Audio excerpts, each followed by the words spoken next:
Hey everyone, welcome to the Livin The Dream video podcast.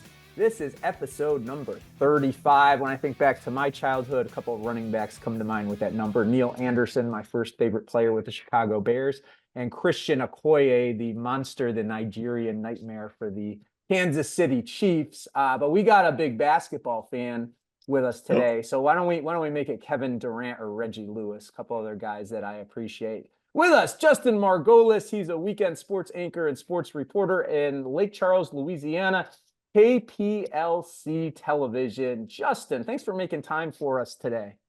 Hey, thanks for having me on. I'm excited to talk a little bit and go through some things about the industry for sure. Yeah, you've got a great story to tell. And we were just talking off camera. One thing we might get into a little deeper today is the networking process and the finding jobs process, which you were really good at and helped you get that gig in Lake Charles, Louisiana. But before we do that, where did the dream begin for you? Oh gosh, we gotta start all the way back. Mainly, I'll start where my mom was the biggest person that, moms are really good at figuring out what their kids are good at and what makes them tick a lot of times. And I at a very young age, was completely into sports. Sports was what I did almost every single day. My mom will say that, I would go to lunches with her girlfriends and all of that. And those little jelly packets that the breakfast places. I wasn't even old enough to speak yet, and I'd put these little jelly packets on the table, and I'd set them up in football formations and play formations, and I'd just start moving them around, and I'd call the game with these jelly packets, and I would just say what was going on. My mom would notice me doing that all the time, and I guess she just always kept it in the back of her head that was something interesting. She also told me when I was like 3 years old that I turned the TV on by myself and found the NHL draft, not a game, just the NHL draft. And I stayed in front of the TV for the first 3 rounds of the draft. The first day and the second day, I just watched it all the way through and didn't leave. And she was like, I don't know if that's normal for some little kid to be wanting to do, is just go through an entire NHL draft. So she noticed that stuff really early. I'd always been so interested in the statistics of sports and breaking stuff down. I grew up that way because of her. She was a passionate basketball fan, and you talking about me being a basketball guy, it really does stem from her. Like, she's the biggest college basketball fan in the world, and that grew my passion for that, and it made me want to learn as much as possible about it. And that's really what sparked the big interest in sports. Now, did I know that I was going to be a guy that would talk about sports? At the time, I did not. I mean, I was telling you off camera that I was looking to be in engineering at first, and going through high school, I was starting to take preliminary engineering courses just to get me prepared for college to do that stuff. I did robotics club my freshman year of high school. I was really, really into it. And I think, like I said, moms know everything. So she started to realize that I wasn't really enjoying it as much as I thought I was going to. And then it finally hit me that I wasn't enjoying it as much as I thought I was going to. And so she had done some research, because she, had noticed all those things in the past all the way up to now, and said, hey, there's this program at Ben Davis High School. They have a career center, and there's a radio station there where they do sports as well. You should sign up for it. And I was like, I don't know if I want to do that. At this point, I'm a very introverted person that actually just likes to do my own thing. And I was not the type of person to go out and be the extrovert to talk. And I was like, oh, that just seems like not in my area, in my wheelhouse. And she pushed me to do it because she knew that if I tried it, that I might really, really like it. And so I was like, all right, it's for a school year. Let me just do it. So my senior year, I'm like, let me just do it. So I signed up for it. It was WBG 90.9.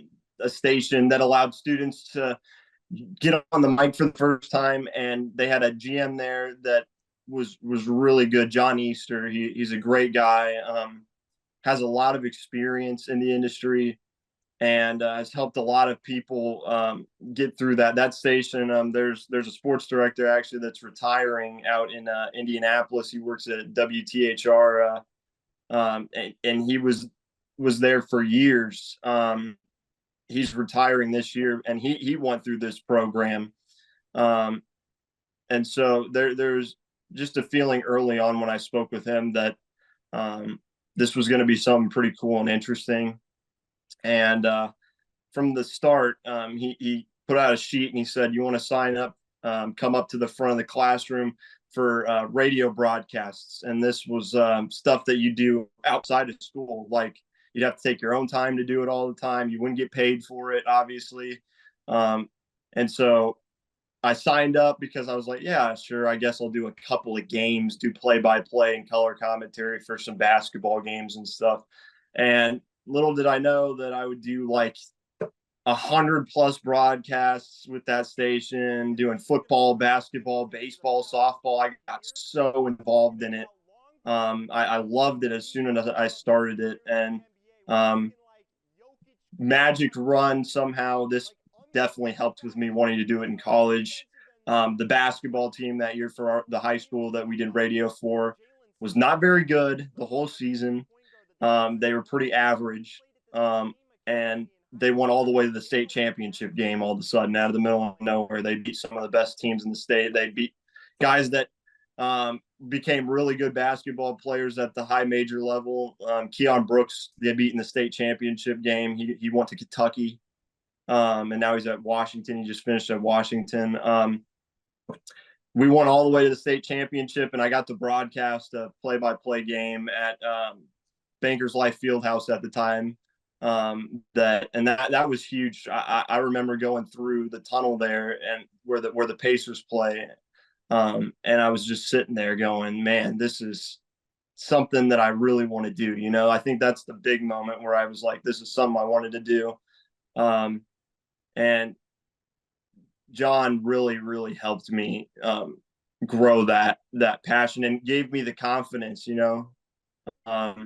A thing that not many people, I guess, would be like, oh, man, I don't know, is that he, before I even got on air, didn't let me go on air for 2 to 3 weeks, because I guess he always tells me when I talk to him, I still talk to him this day, that he saw that I could do it really well. And so he was like, I'm not going to put this guy on air until he has the fundamentals. And so he would go after class with me over in his office over cadence and voice control and emotions that you would use in a specific situation, and inflection, which is a big thing we learned at Dan Patrick School Broadcasting. And that was so important. I mean, if there's anything that, when we keep talking about the questions that you ask that are so important, is find someone that's willing to invest in you and take in what they have to tell you, because, man, they don't have to do it. And those are some of the people that I can look back on and say, man, I would not be here if it wasn't for a person like John that didn't have to take the extra time with me, saw that I had some sort of potential to do something like this, and spent extra hours beyond hours just talking, having normal conversations about life, helping me learn and you know, control my voice better. And when it's all said and done, and I've done this for as long as I want to, I'll look back on him and the program and say that was a big part of getting me to where I'm at right now. Sounds like it's right out of the movie Hoosiers 2, if you will, right? That when Norman Dale wouldn't allow them to shoot, he wouldn't let them to shoot until they had the fundamentals down. That's what Mr. Yep. Easter did for you from a broadcasting standpoint. And it's funny, we actually had another Indiana native on the last episode, Ben McDonald. And yep. Growing up in Indiana, he was a big race fan, and yep. Obviously Indiana's big for that, but it's also, you know, such an important cornerstone in the world for basketball. and you were in the middle of it. What was it like growing up around that, especially covering some of this high school basketball and some of those big games all the way to the state final? I mean, I can show you even a video after this whole thing, but I still got a few videos of the crowds from the time from some of those high school games. For anybody that doesn't know, in Indiana, it's basketball is equivalent to what I'd say Texas is for football, and it is, and for some people it is life. It is like on par with some of the biggest things that you could ever want to do in life. That's what basketball is in Indiana. We have 8 of the top 10 capacity gyms in the entire state of, or in the entire country. So these gyms look like college arenas in some cases. Like I broadcasted at a gym that had a jumbotron, and it held close to 8,000 people in it. So I mean, these gyms were massive. I remember right before the state championship game, I went to this gym in Seymour, Indiana, and it was, now at this time, I think now it's the second largest gym in the country. I've been to the Newcastle gym in Indiana, which is the largest gym in the United States. It's beautiful, but I never got to broadcast, but I did get to do Seymour. And man, these gyms during the playoffs, like when I tell you that they sell out 10,000 seat high school gyms for high school basketball in the state, they do. And so I was very fortunate to get put in that situation where I got almost to simulate college atmospheres during a whole postseason run, doing play-by-play. And the coolest thing was I got really close with all these guys that I did it with. And so it was like doing it with my best friends every day. That was the coolest thing, is that I just got to go on this cool run. The football team that year, I didn't even talk about that, but they went to the semi-states, semifinals of the state tournament. So I got to do all the way through that part of the tournament. So, you know, everything just kind of fell in line to where I got so many great opportunities that year that really just pushed me to get to where I ended up being. Your mother got you kind of that kick at the beginning to get into Yep. broadcasting, and I know your family was a big influence on you. I read on, it was either online or on social media, this is what you said, that they helped you become a leader by being helpful and respectful. How did their influence shape the person that you have become? Oh man. Man, I don't even, where do I start on that part? But you know, my mom and dad are really, really impactful people on me because of how I saw them live life each day. They are community servants, and that's something that I respect about them every single day. My parents are completely all about helping a person in need, even if they don't know who they are. And they always told me that you don't always have to like someone, but you're taught to love them no matter what. And I think that's a really important thing each day, even if you don't know someone, to show them that kindness and respect is something that I grew up on. And it's a big thing in this industry. I mean, you meet so many different people on a base level, each and every day, especially if you're an on-air person. You're meeting random people that you may have never talked to try to do a story, and you're going to say, hey, give me everything interesting or emotional or important about this story. And I've never met you before, but tell me about your life story, basically. Yeah. And I think just based off of studying my parents and how they interacted with people, the best way to make people feel comfortable quickly is by treating them with, like you were setting up, that respect and that character and love.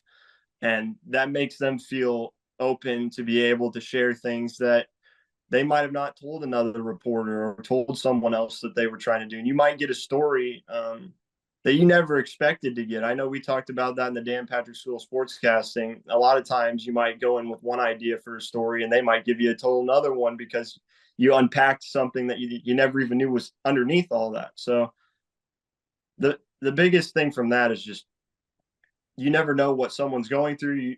You might interview someone, you don't know what their life's like, and if you just start off with giving the respect and treat them with kindness, you might find out that they're willing to talk to you in a way that you didn't expect them to talk to you about stuff, you know? So they were so impactful in that aspect. And I'm very lucky to have them and be in that situation, to be able to grow up and watch to see how they did stuff. That awareness of people and understanding what's deeper outside of what's just on the surface has made you a great storyteller. You've been one of the best to come out of our school. What else built those storytelling fundamentals as you progressed to where you are now? The first thing that comes to mind is that I think that's how my mom started to notice that I was good at some of this stuff. I would be in English class, for example, and they'd tell us to write a paper. When we had the pre-ACT tests and stuff, we're going to start practicing to write your essays. And for some reason, I can still do it to this day, even when I'm writing articles and stuff for our website at KPLC. I can just write something without even thinking about a topic. I just can start typing, and everything that I type out normally in some sort of way starts to make sense without me having to do too much to get it together. And I was just always told that was something that was a rare thing. Like not many people can just pick up something and start rolling with it right away and not have to brainstorm too hard to get a story put together. And I think she noticed that, like, just when I was writing in high school and stuff, even about random things, about random people in history and stuff that we had to write about, that I could just write about them and keep going and going and going. Or if there was, they had those papers back in high school where they'd be asking you a broad question. They'd say, go into detail about this broad question. And I'd just be able to go into detail without really thinking much about it and create something interesting. And I had teachers that would tell me, how did you come up with this idea? Or how are you, this is an interesting avenue that you took for this. And I think I just always enjoyed creating things in my head and being creative with storytelling. It was something that always made me really happy to be able to, paint something that wasn't there before. I think that I noticed that early in high school and grade school in general, just with normal writing, not even dealing with sports. That creativity has a good place down here in Winter Park at Full Sail University. So it wasn't the big tech schools and engineering schools, the MITs, the Rochester Institute of Technology. No, you wanted to broadcast, you wanted to be creative. You came to us. Why? I don't normally tell people this, but I think it's important to tell people this because I want them to know that even if you do fail, that you can always have a second chance to learn and humble yourself and do what you love. And I actually had gone to Indiana University my first year of college, and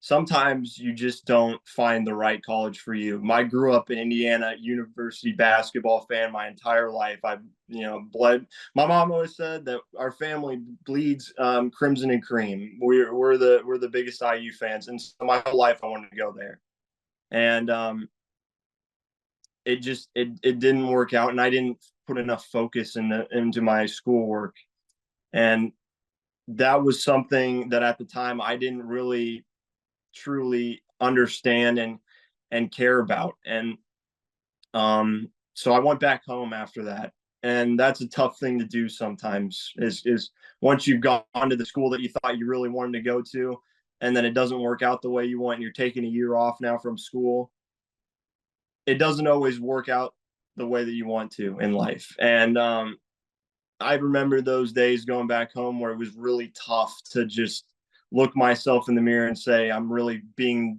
and living up to the potential that everybody else sees in me. And that I don't even take the time to see it myself at that point in my life.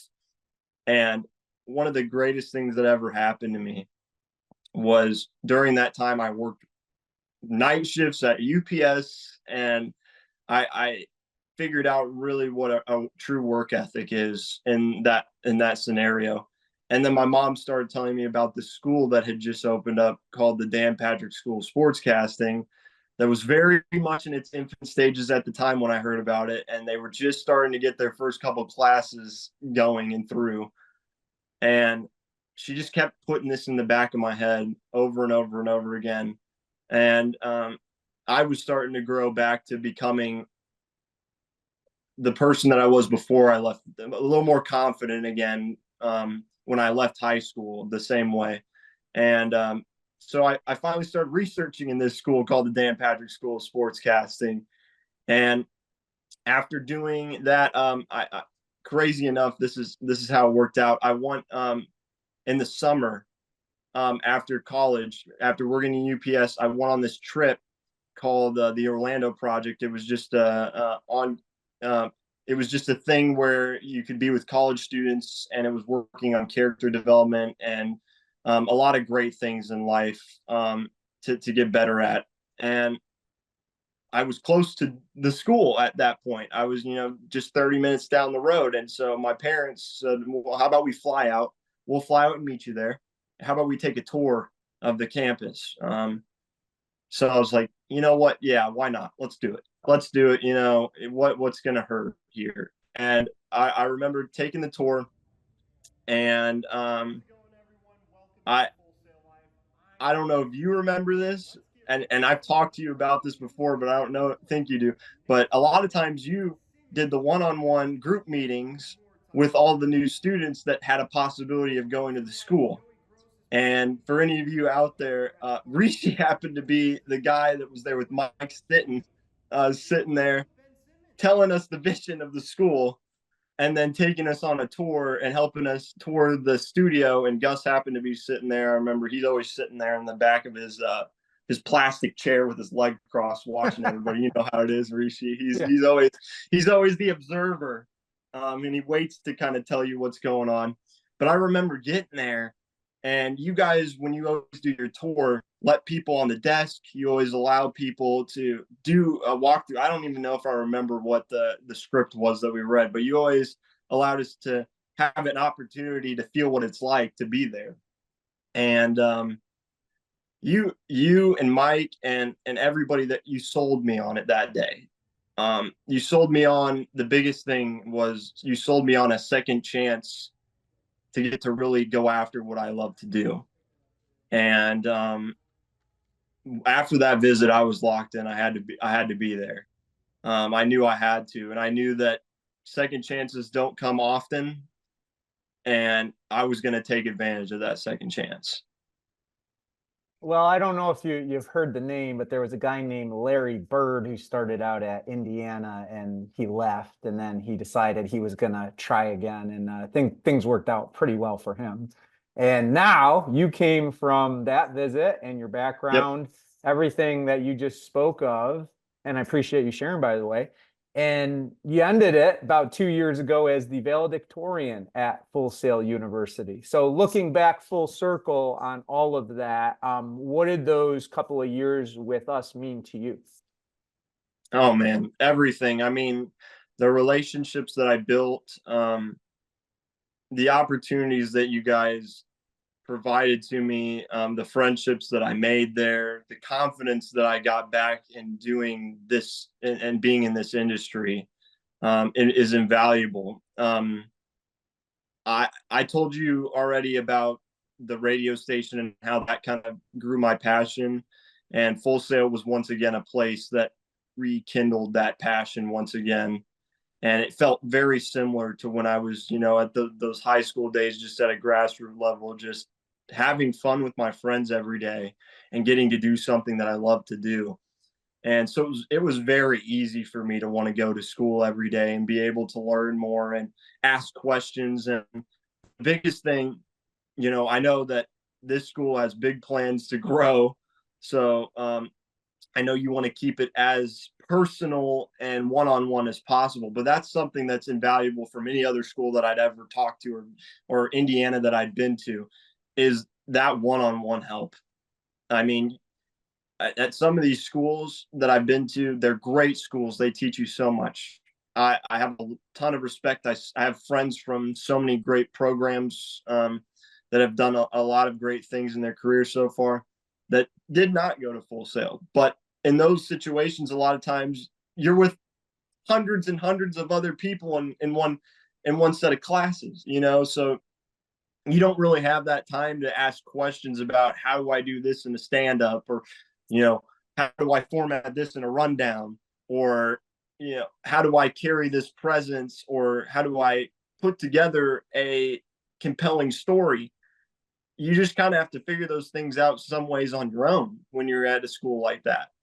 And at Full Sail, that one-on-one time that I got with so many respected people from the industry, that's the great thing about the Dan Patrick School of Sportscasting, is so many of you guys, and Rishi, you know this obviously, you have so many people in that building that have so much experience. And I think that's pretty much a thing that's invaluable for students to get people that worked in so many different avenues. I mean, you have people that sold products on I believe QVC. You have a person from QVC. You got a person that worked at the local stations. You got people that worked in the national stations. You got producers. That you don't get that at a lot of schools. So having that experience was huge for me. If I could name every single teacher that helped me, we'd be here for a long time. But all of these teachers completely changed my viewpoint and my confidence in this industry. And I met a lot of great people that helped me in that aspect. Some of the bigger people that you've already interviewed before, KJ Doyle, me and him became very close on campus. And I think when you find people like that push you, we would always go do extracurricular stuff outside of school where you would always tell us, you don't need a credential to go do a report outside of an arena. You can go practice stuff in other places. So we would go. We drove to Jacksonville, Florida to do stuff in front of the Jaguars stadium. We went out to, the Amway Center and did stuff in front of the Amway Center. I drove out to Jacksonville again to do a report in front of a UFC event that was happening there. Me and KJ walked out to spring training, didn't have credentials, right? I don't know if I'd recommend that someone do this 100%, but we were so focused on practicing and getting better that we just showed up. At a Detroit Tigers spring training, walked up to the front desk, and we somehow talked our way through 5 or 6 different groups of people to get a credential to get a minute's worth of time on the third baseline to do a report. And behind us is Aaron Judge because they're playing the Yankees. And so, man, that was huge to have friends like that would push you to go do stuff like that. That's really the culture that's been built here at this school, is the teachers really open up an area where it makes the students then want to work together and help each other. And I think that's the most important thing, is every second that you're there, if you take full advantage of it. Obviously, if you don't take advantage of these opportunities, and that's something you preach to people all the time at the school, you're not going to get out of it what you expect. You're only going to get something out of it if you put the same amount of effort into it. And if you do that, you can find some really special relationships, and you can grow as a broadcaster. And that's really what happened while I was there, is I got better and I got better. And people kept telling me that there was a lot of things that I can work on. And guess what? With those things, it sharpened me and it got me better. And so being in an environment like that, you can't replicate that. And that's something special about the school. We talk about memorable moments all the time in my class. One that I think of, I wasn't there that day, but you and KJ, you brought in like an air mattress to do like a bedtime story, because it was a story about Trevor's story. So that one stands out for sure. But look, you did make the most of it. Lots of good memories, I'm sure. Was there one day at Full Sail that you felt you learned the most? Was there one day that just stood out as, wow, this was something?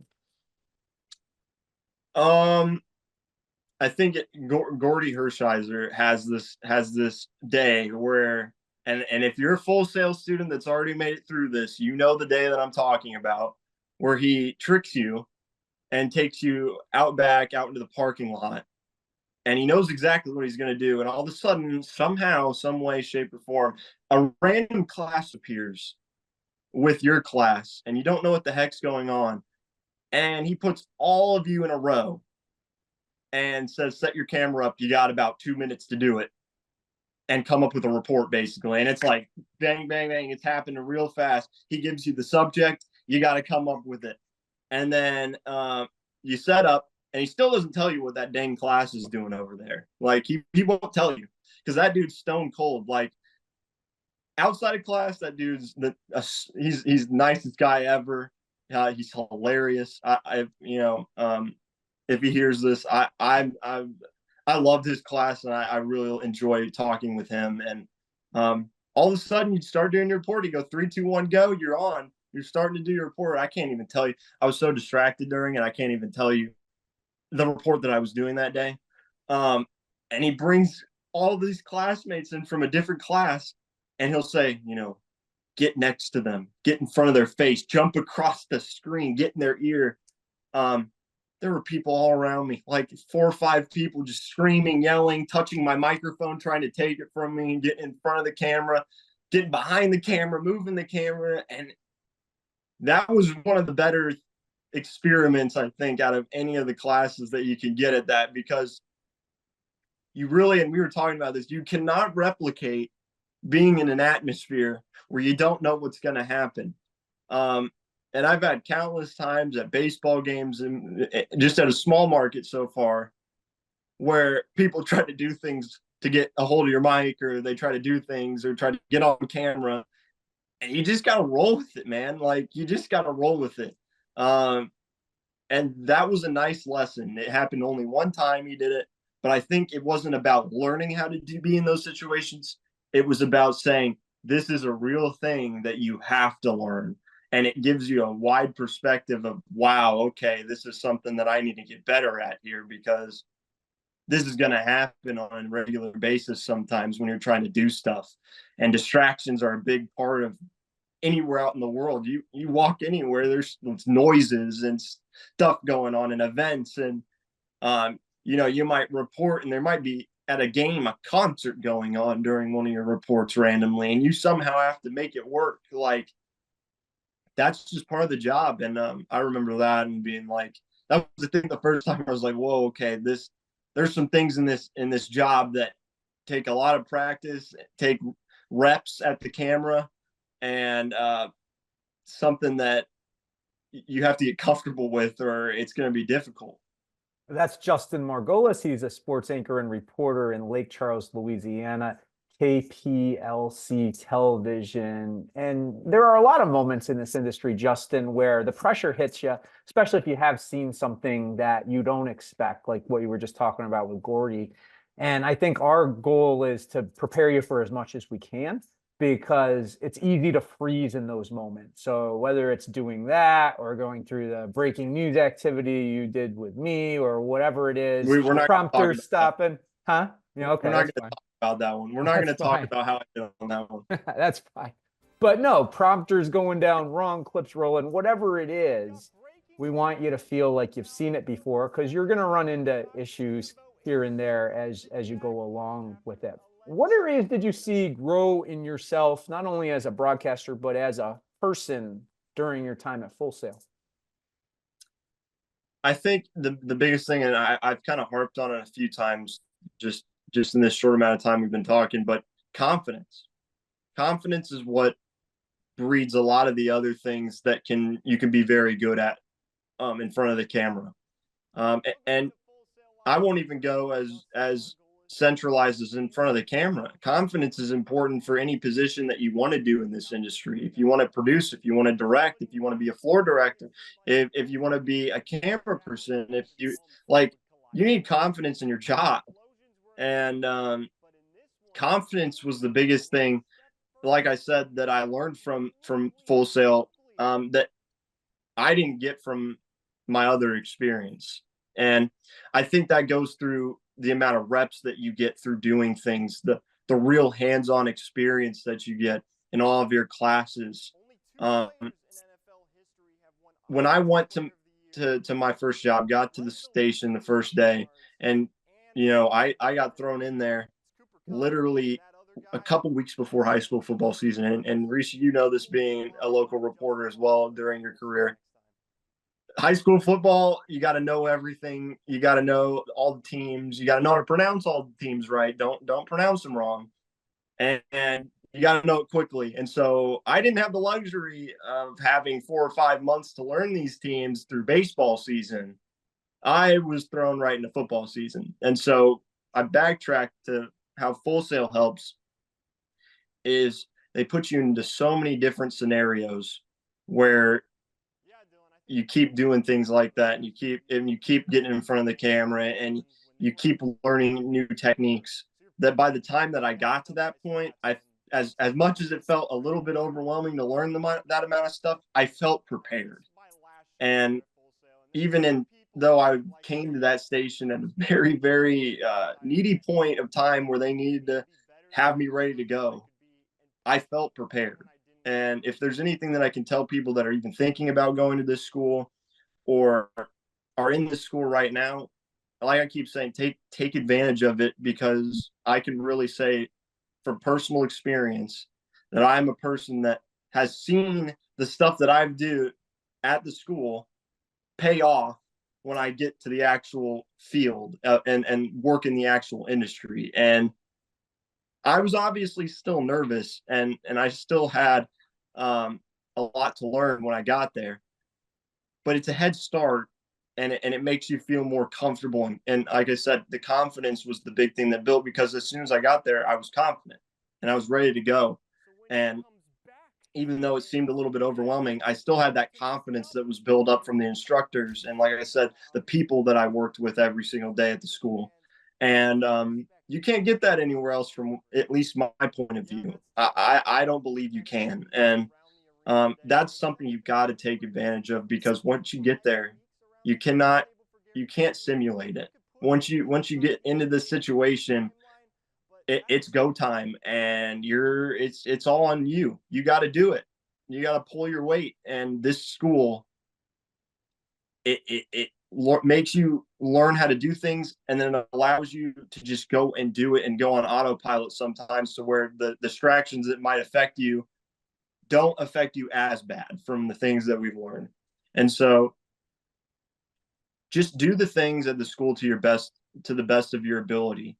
Don't hold back on anything. Ask questions and build that confidence, because once you do, it's going to put you a leg ahead of everybody else that's trying to do the same exact thing.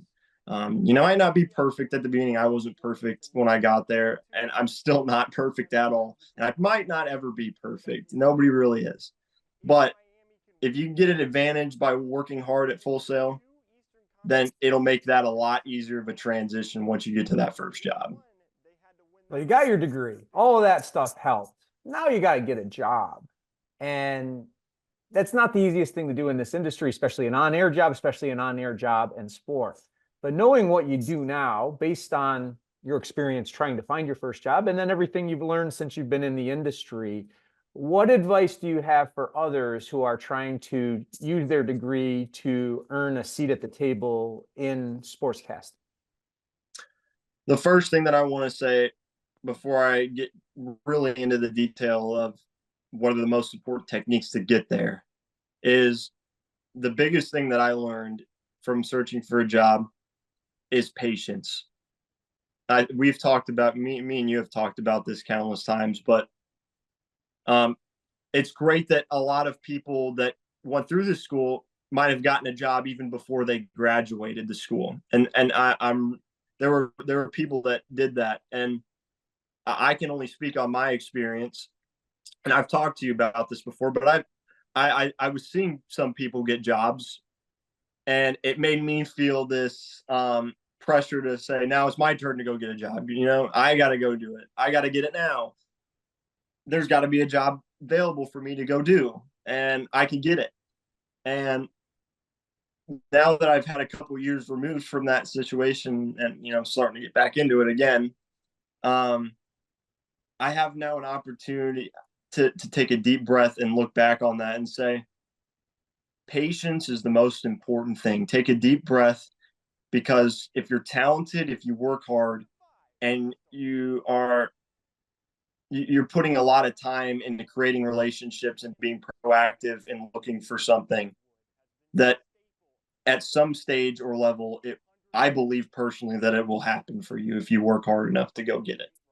And the patience is everything. I did not get a job as soon as I graduated from Full Sail. And I really do appreciate you saying all the nice things about me being good, but I didn't have a job when I got done and got my degree. I had to wait a couple of months to finally even get some leeway on getting a job. And to tell these people that maybe watch this, patience is so important in this. If there's anything that I can tell you, remain calm and believe in yourself, because it will happen for you if you stay focused and motivated on being in this industry, and you will get the right situation for yourself. It might not happen on your time, but it'll happen when it's time. And that's the most important thing that I wanted to start out saying, is just be patient.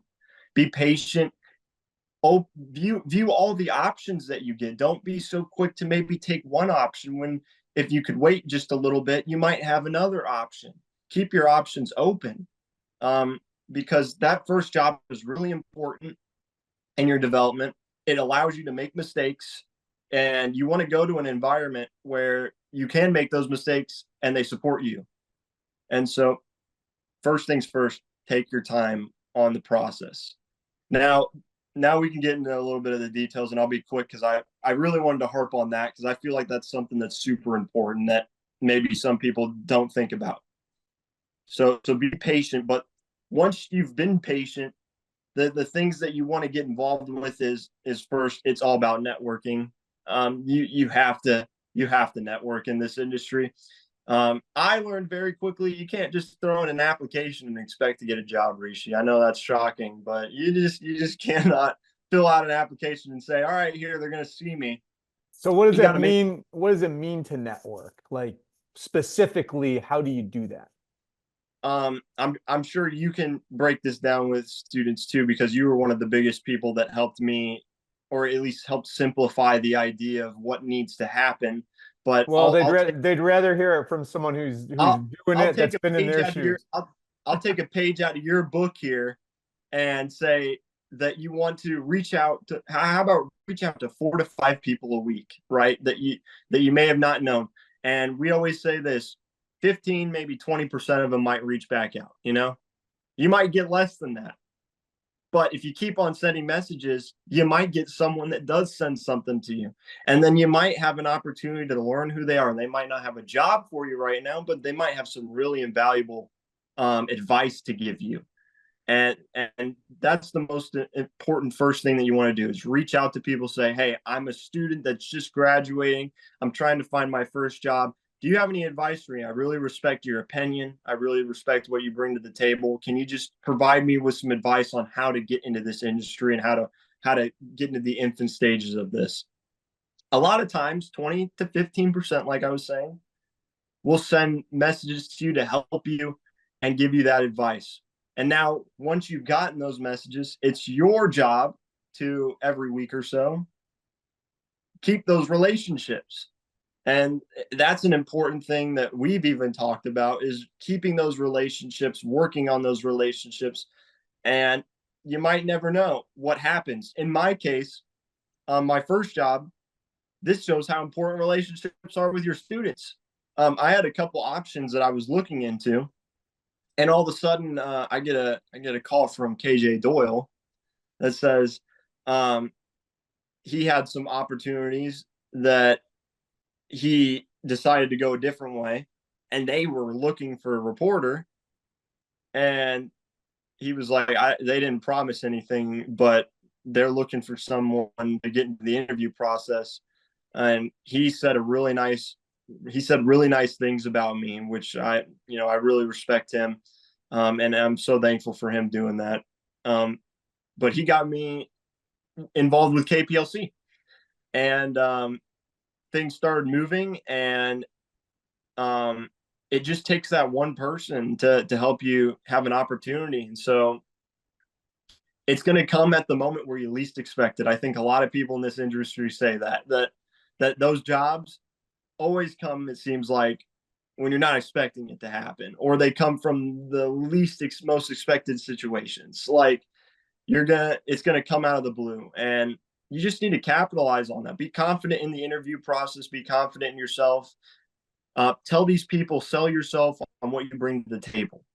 And like I said, be patient in the process, because it can be long sometimes, but if you stay focused on it, then I believe personally in my heart that it will work out for you. So those are the biggest things that I would say.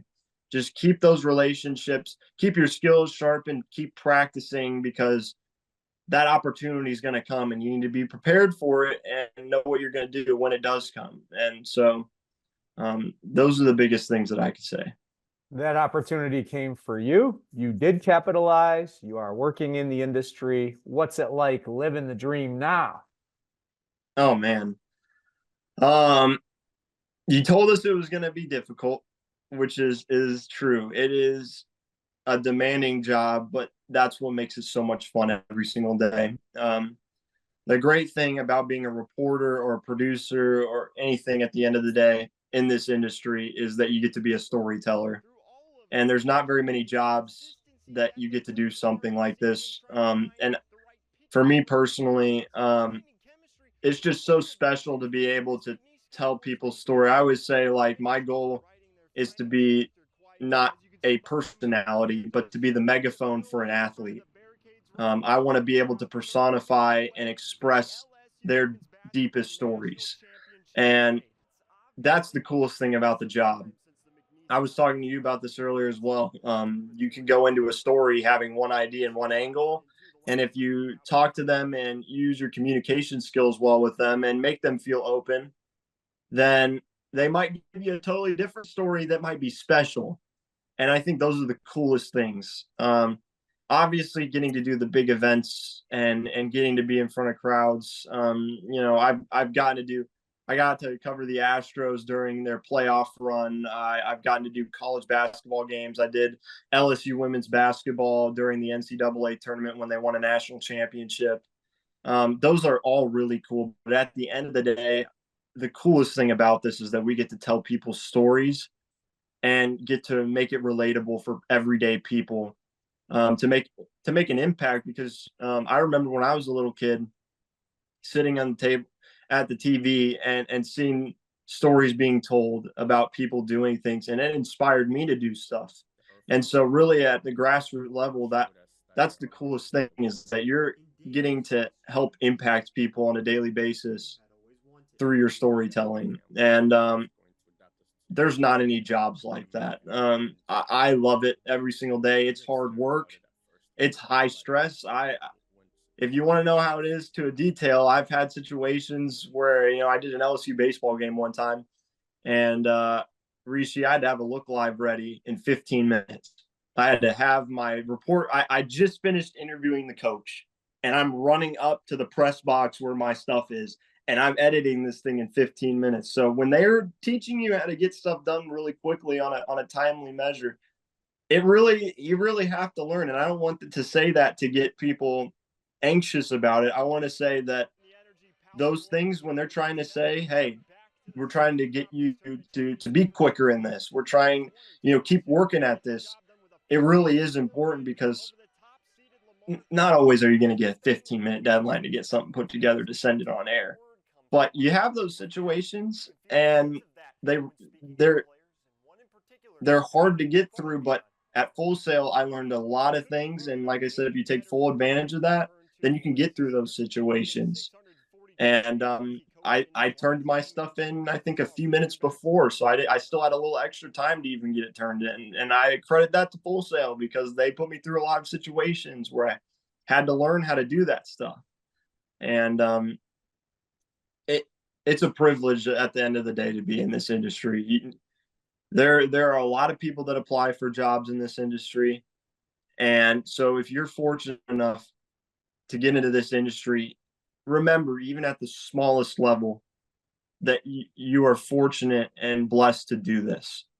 And it is special to be able to do this job, and the privilege that you're given to do these stories on people. It is really one of the most amazing, humbling, and fulfilling job experiences that you can have.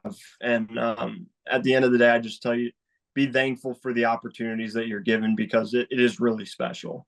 That's Justin Margolius. He's more than a year and a half into his first job in Lake Charles. I want to touch on kind of both sides of the spectrum here. The two most important things I want to touch on about your job are, well, you shared the glamorous part, and then maybe the not so glamorous part. So let's start with the fun stuff, right? You had also listed somewhere, I think this was in either your bio or somewhere on your social media, that your dream as a kid was to get to cover an NCAA tournament. That was it. Get to the NCAA tournament, cover a team. You got a chance to see a team go from really bad to really good, a complete turnaround in one season with McNeese, and you got to cover them in the NCAA tournament this year. What was it like going through the season and then the payoff with the tournament bid? Well, I'll spend like a minute on this part just to set up how crazy this was, because this really says like how special sports is, and somehow how things can happen to you that are just, that you're blessed enough to have happen to you. Because this was the most random thing that could have ever happened. But there was a coach there prior, the first year that I was here at KPLC, that did not do a great job. Let's just put it that way. And he was let go at the end of the season. And it was a really bad season, and the stands were empty the whole year. And so I was doing games and doing reports in front of empty crowds the whole year. And I can tell you, like we've been talking about, the important things of keeping and doing those reps, because you don't know what could happen later. But I don't know if some of you watch and know this guy named Will Wade.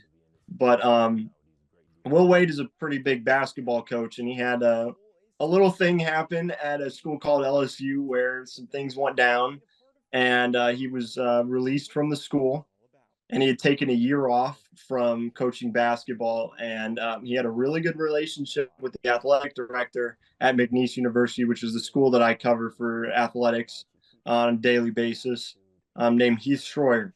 And we had started hearing inklings. I heard it a year in advance in October that this could be a thing. But, when you hear something like that, Rishi, you don't really think that is a reality, that a coach of that stature would go to a school like McNeese. But then you got Rick Pitino that went to Iona. Like sometimes random stuff like that happens.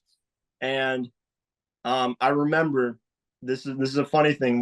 We can talk about how it can be tough sometimes on some days, but I remember specifically, it was a Saturday morning, and we knew it was probably coming after the former coach got fired, that this could happen.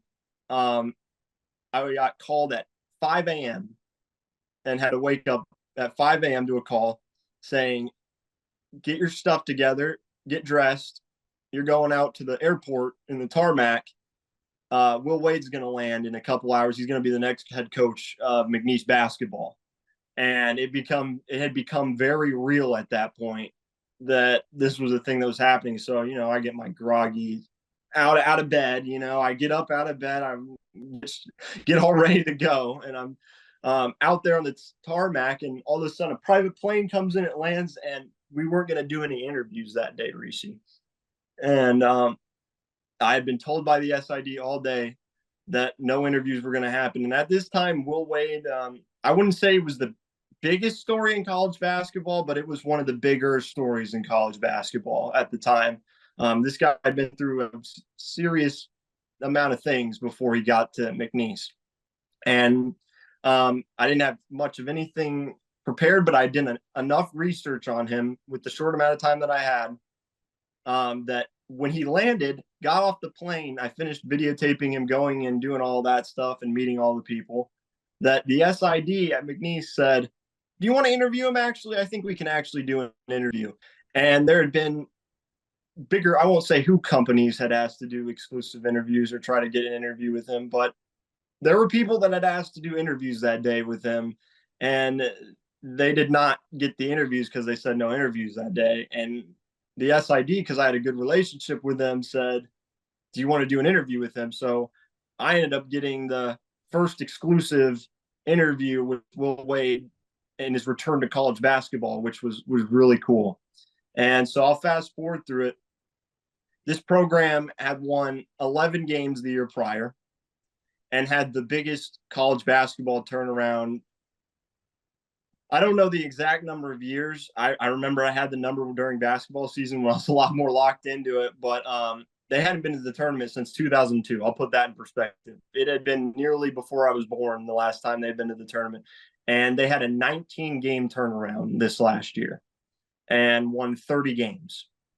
And it was the largest this season by far of a turnaround by any school. I actually just retweeted it. They just a couple college basketball Twitter accounts posted the statistics, and they had the biggest turnaround win-wise out of any team in the country.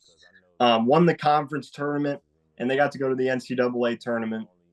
And man, that was a special experience. And the coolest thing is that I remembered the year prior when there was nobody in the stands and nothing was happening. And I still had to report at that level where nothing was happening. And it prepared me for when I tell you the return of Will Wade happened. I remember it was against Southern Miss during the week on a Tuesday, I believe. And I was told that it was probably going to be a sellout crowd. And there were people on the banisters of this arena looking over that this place was packed, and I had to be ready to go for it. And I had done stuff in that arena for a whole year. And so at that point I was prepared for it. And for the rest of the season, they won that game by a lot against Southern Miss and went on to beat, good teams like Michigan. That's a pretty good school. They won on the road and beat Michigan. And all of a sudden every single game was sold out. I got to do the Southland Conference tournament because they hosted it, which was their conference tournament, and it was sold out. And so I really did get a lot of invaluable experience on covering a team that was at a small school but turned into a big program that year because of the turnaround they had. And, having a relationship with Coach Wade, too, is really special because he has a lot of connections and a lot of people that he knows. And so I can get a lot of stories and news that some other people might not get. And so I'm just very grateful and blessed for that opportunity. But that can happen to any of you guys. Be prepared for stuff to happen. That's what I keep harping on. And I know Rishi harps on that too at school. Random things can happen in this industry, and that's what happened. Well, and that's because you built those relationships ahead of time that you were able to get that opportunity. It makes me think a lot about personally the experience I went through with FGCU in Florida when they went on this crazy run after not being on the national landscape. We can talk about that more at another time, but I did want to touch on one other thing with your current job, and that was what in kind of when you first look at it might not seem glamorous, which is a lot of these local stations, especially smaller markets, mostly high school coverage. That's the big part of it. And I had a guy that I used to work at a competing station. He always used to say, hey, when people ask me, what's your job like if you want to do it? And he's like, do you like to shoot high school soccer? Because that's what you're going to be doing the majority of the time, right? So my question to you is, how do you make, as an anchor and as a reporter, these high school games bigger than they are per se for your audience at home to make it exciting? I think it's first and foremost the way that you write out your notes when you're about to do an anchoring stint, when you're on camera. That's a super important thing. The way that you describe things, if you make things more descriptive and new and fresh, that always improves the quality of the broadcast. No matter how big of a game it is, if you can make things fun, have fun with yourself, and come up with cool ideas to make the broadcast better, that's first and foremost always going to make the game seem better. The other things that you can do is learn things about these players or the people that you cover on a personal level, ask questions to them, because in a broadcast, you might be able to say something in that's pretty cool. Like there's this running back that's at a school in Leesville that I cover. His name's Xavier Ford, and I built a good relationship just talking with him a lot of times, doing stories with them. And a lot of times I used a lot of those things that I learned about him to give a cool personal note about him. You know, a lot of people, you know, he don't know, but he has like a Ford F-150, for example. So a lot of people, we would say built Ford tough. I was just thinking about that. I had that in my head. That's good. And so you know, you can say something like that, and all of a sudden you got something cool. Like, look at that. It's you've already made the broadcast more interesting. And so those are the small things. Like, obviously, high school at the level, at the market that you're going to be at is a lot of times everything to those communities. So I don't know if you should really think in general that, you know, it's not important, because I'll tell you this: I have McNeese 15 minutes away from my station. High school sports is more important in my area than McNeese. And in some cases, as some places that will have colleges, if you go somewhere where that's happening, that still might be the case. And it might not feel important maybe to you when you're doing it, but to these communities, and being a guy from Indiana where I watched and, you know, played basketball and watched basketball in Indiana, to them, the high school level of basketball is more important than some cases college or professional basketball. And so that's how you have to think. Here in Southwest Louisiana, for example, baseball is the most important sport in the area. There's a school that's I actually live literally 2 minutes away from, that happens to be one of the best baseball teams in the nation every single year. Barb High School. They've won 4 national championships. They have 12 state championships under one coach. They've been winning for a long time, and to them, it's everything. And to that community, it's everything. And they sell out all their games, and they have a huge, like, if you went over to their baseball stadium, you'd be like, holy cow, how's this a high school baseball facility? But you never know what's important in these communities. So you got to treat everything and try to make it important. And through the way you write and are descriptive about it, to your presentation, to, like I said, building those relationships with the athletes and the coaches, so you have information that can add another layer to the story.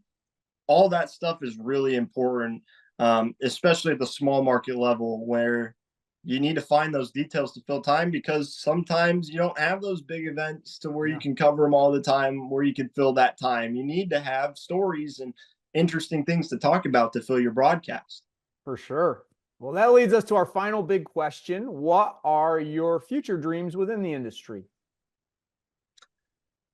I mean, you touched on it a little bit, but at the end of the day, it's been my goal from the start to be able to cover a Final Four, and I hope one day that I get to do that. I have been a college basketball fan my whole life, and I just want to keep working hard, and if it never happens, that's okay, because I've learned that there's so many other great things in this industry that make me happy every single day in what I'm doing.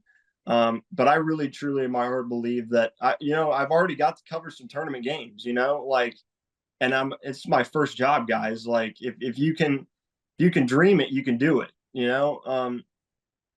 I keep working hard every single day to try to be able to do something like that one day. And as a kid, I always wanted to go to one. So, Final Four is definitely something in the future that I hope I get to do at some point. That would be fun. I got to see my alma mater win one when I was a student. That was pretty special. So for you to cover it, it'll be amazing when you get the opportunity, not at.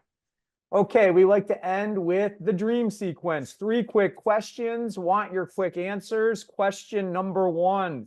If you were to take any 4 teams ever to play in college basketball, sticking with this theme, who would your dream Final Four be to face off against each other? You get to pick 4 teams ever. Man, that's a tough one. I pick probably I think one of the teams that never won a college championship that should have was Karl Anthony Towns' Kentucky team. They ended up getting beat by Wisconsin. I think that team would be so fun to watch again in a Final Four. Obviously, Duke's Christian Laettner's teams in the early 90s, got to throw them in. Phi Slamma Jamma, they had some of the most fun teams to watch. And then the best team of all time, there's no argument here, Rishi. This is just how it is. They're still the last team to go undefeated. 1976 Indiana Hoosiers team that won undefeated. They're still the best team of all time. Anybody that argues it is, I'm going to win that argument. So we got to throw in the 1976 Indiana Hoosiers team. But all four of those teams had a lot of different things they could do. So that's my answer. I think that'd be a fun Final Four. Good range. A lot of different years in there. That's fun. Okay, you're a basketball guy. Dream Justin Margolius sneaker if we were going to create one for you. Dream Justin Margolius sneaker? Like, am I coming up with the name and everything? What are we going? Whether either name or what it looks like, colors, that kind of thing.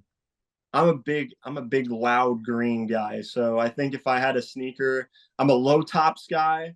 I like a little bit of a bulkier shoe kind of. So like an Air Force One or a Jordan 1 type of guy.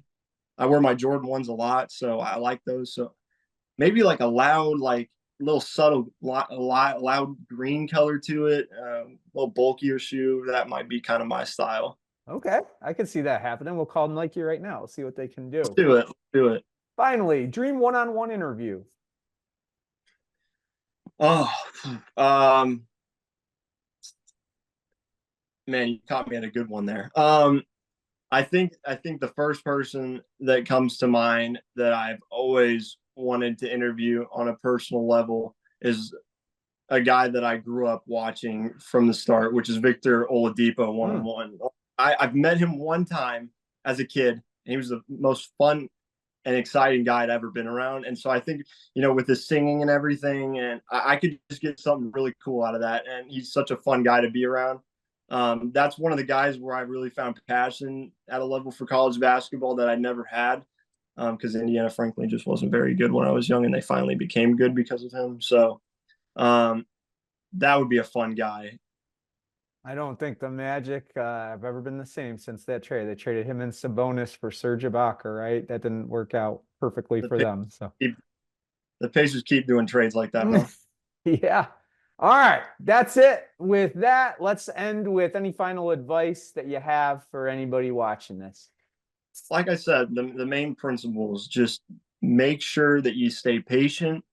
Make sure that you keep communicating with people, use the resources you have. Those are the most important things. The process of finding that first job never stops until you get that first job. Make sure you stay on top of it. If you want to work in the industry, work hard to get there.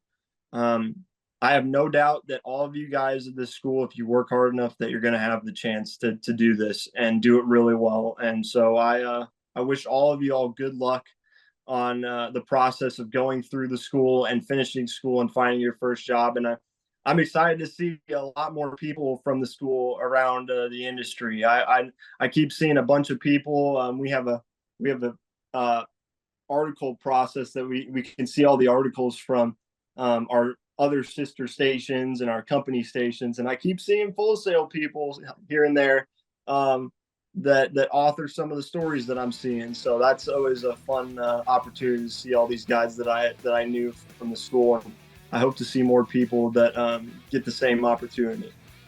I'm glad it's worked out so well for you. Thank you, Justin Margolius, for joining us today. And we'll have many more of these to come, success stories. Keep on doing the great things, and everybody else, keep on living your dream.